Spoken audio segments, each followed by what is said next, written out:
Hello everyone. In this video episode, we will learn to make digital persons who are not your own.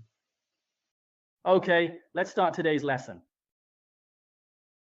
As usual, let's go directly to the web version of Heygen and go through the steps one by one. Once you're on the web page, first click here to create a new digital human.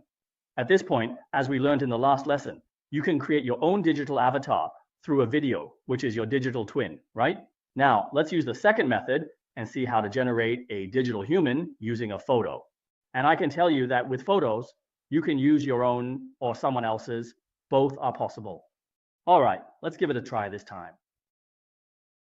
Here we select a photo and pay attention. If you choose to upload a real person's photo, you need to be aware of some requirements.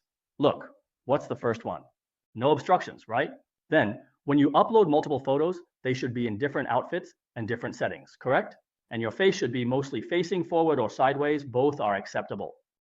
Facing forward or sideways to the camera, right? Okay, now what is not allowed? Incomplete face, right? And if the age difference is too large, it can't be recognized, right? Also, if there is more than one person in the same frame and someone is wearing glasses that cover the eyes, that's not allowed either. Okay, let's choose a photo. So here, I'll choose a historical figure. Who should I choose? Everyone look Einstein. All right. If you want it to generate more realistically, you can upload multiple photos. In this case, I've tested uploading just one photo, and the generated effect is actually very good. Let's verify it together. I'll just upload one photo. Okay, uploading. All right, now we wait for it. It needs to check if this photo meets the previous requirements. Okay, it's checked, which means there's no problem, right? Then let's continue.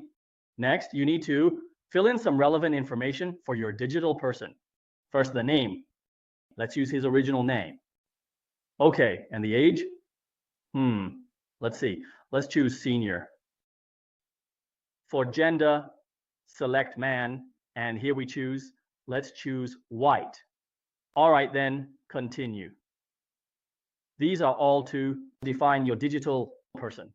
All right, now it has a digital image, right? So the next step, how do we add a voice to it? Okay, there are three ways to add a voice here.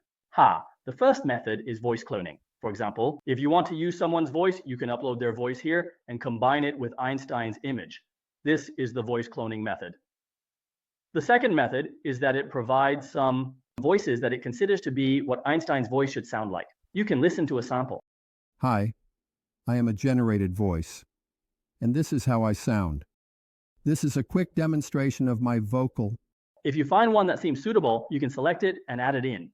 If you feel that none of them are quite right, you can choose to have it generate some more for you, right?